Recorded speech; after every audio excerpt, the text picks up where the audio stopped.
lado, o jogador Pelé para Gerson, Gerson para Clodô. Clodô finta, primeiro o italiano, vai descendo, finta mais um. Olha o passeio de Clodoaldo. Outra finta de Clodô. Entrega para Rivelino. Domina o astro do parque. Levanta a bola para Jair pela esquerda. Atenção, desceu Jair. Bateu a Paquete. Rolou para Pelé. Atenção, Pelé para Carlos Alberto. Livra a bomba para o goleiro.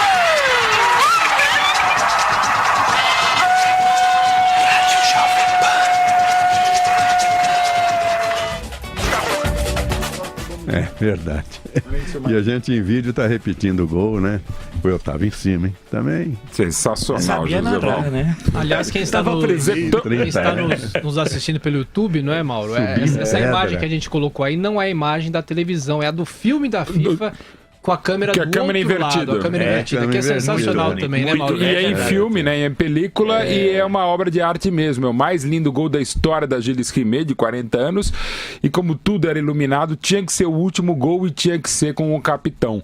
O Brasil tem 5 capitães campeões do mundo, e a gente chama de capita só esse, que talvez tenha sido tecnicamente o melhor deles. Claro que Mauro foi um monstro, né? Bellini. Tecnicamente, Bellini foi um grande ídolo, de raça também, como Dunga. Cafu foi o jogador que mais atuou pela seleção, mas o capita e o capitão de Gerson, Papagaio, Piazza, que foi um multicapitão pelo Cruzeiro, claro. De Pelé, referência técnica, de gênios como Tostão e Rivelino, de Jairzinho, que foi um monstro, um furacão na Copa, e era mais jovem que muitos deles, é esse aí. O maior lateral direito da história do Santos, o maior lateral direito da história do Fluminense, onde começou a carreira e passou até por um pouco tempo, depois voltaria em 76 na máquina. Claro que o maior lateral direito da história do Cosmos, e dá pra dizer que, se não é o maior lateral direito da história de um futebol que também teve Djalma Santos, e para muitos até que a gente pergunta muito, e ontem perguntamos também, se não é o maior lateral, eu, digamos, faço uma sacada genial que eu perguntei ontem pro Coutinho e ele mandou bem. Coutinho, você que jogou com os dois, quem que é o teu lateral direito histórico, Djalma Santos ou Carlos Alberto? Ele na lata com a genialidade do Coutinho. Ué, Djalma Santos na lateral, Carlos Alberto no centro da zaga. É verdade, que ele jogou como jogou muito bem também no Flamengo e na seleção no final. É verdade. E o Gerson disse uma coisa interessante sobre ele, dizendo assim, o Carlos Alberto foi eleito por nós, capitão. Quer dizer, não foi uma determinação do alto da diretoria. Até porque tinha medo também, se não fosse. Ele foi eleito, quer dizer, quando você é eleito por esses jogadores... Por essas feras. Pô, não é brincadeira, né? E lembrar que capitão mesmo, basta ver o célebre Brasil-Inglaterra, né? Quando ele pôs ordem na casa tal. Ele arrepiou o Lee. Pra não dizer outra coisa, né? Que tinha chutado o Félix e ele deu um chega pra lá. Chega pra lá. No grito, a Inglaterra não ganharia o jogo. Não ganharia no pau na bola. Dado pelo Clodoaldo, no nosso programa de esportes aqui, porque no jogo com o Uruguai, a gente estava perdendo de 1-0 e o Clodoaldo empatou aos 44 no primeiro tempo.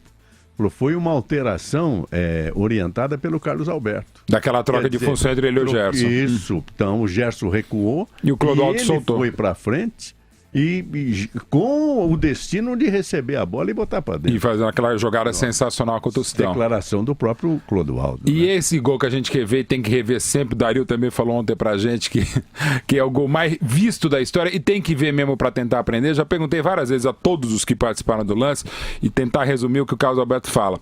Quando o lance começa maravilhoso com o Clodoaldo, o Tostão rouba a bola e o Clodoaldo começa a driblar todo mundo, o Carlos Alberto tava conversando com o Félix, assim, aquela papo, gente, falta, sei lá, 3, 4 minutos pra acabar, vamos ser campeão do mundo, não sei o que lá. Aí o Félix dá um toque no Carlos Alberto, olha o que o Corró tá fazendo. Aí o Carlos Alberto, nossa! E ele começa a andar. Aí quando ele começa a andar, a bola chega ao Rivelino aberto pela esquerda. E o Jairzinho faz aquilo que havia sido treinado e combinado com o Zagallo e então com o observador técnico da seleção, que era o Parreira, que falava que o Facchetti, como quase todo zagueiro italiano na época, marcava individualmente o ponta direita. Então o Facchetti correu atrás do Jairzinho, quer dizer, o Jairzinho correu da direita para a esquerda para puxar o Facchetti e abrir o corredor pro Carlos Alberto. E o Carlos Alberto viu o corredor sendo aberto, ele falou, vou andar um pouquinho, porque já tá cansado. Aí quando a bola veio pro Jairzinho, o Jairzinho começa a derivar pro meio, eu falei, pô, é aquele corredor que o Zagallo vai pedir pra eu correr, ele começou a dar uma trotadinha. Quando chega o Pelé, e aí que é fundamental, além da genialidade, o treinamento e entrosamento. Havia 5 anos que eles jogavam juntos pelo Santos, 4 meses treinando juntos, ou seja, era uma jogada que o Pelé não precisava nem olhar. E o Pelé, com aquela visão de 360 dele, ele dá uma olhadinha com a nuca, mas também outra coisa que é fundamental que o Pelé admite. O borrão amarelo vindo, ele viu. Então ele pegou e rolou. E o Carlos Alberto veio na corrida. Bom, vem pra mim, né? Só que aí a felicidade que ilumina. A bola dá aquela famosa quicadinha no gramado da Azteca e é o único chute rasteiro de sem pulo da história da humanidade. E o Carlos Alberto fala, foi na passada, se eu quiser refazer em computador, se todos nós quiséssemos fazer 1 milhão de vezes, jamais teria sido tão perfeito. Chama atenção aí, só quem gosta mesmo que presta atenção nisso, na transmissão da TV, a transmissão era precária, mas já tinha aquela câmera atrás do gol. Sim. E a TV mexicana perde o gol do Carlos Alberto atrás do gol. Eles não têm essa imagem. Isso é muito interessante. É verdade, não pensado mesmo. Não tem o que era já o primeiro show, aliás, a primeira transmissão, digamos, mundial, Copa do Mundo, com o replay atrás do gol. Foi uma revolução a transmissão da televisão. Total, né?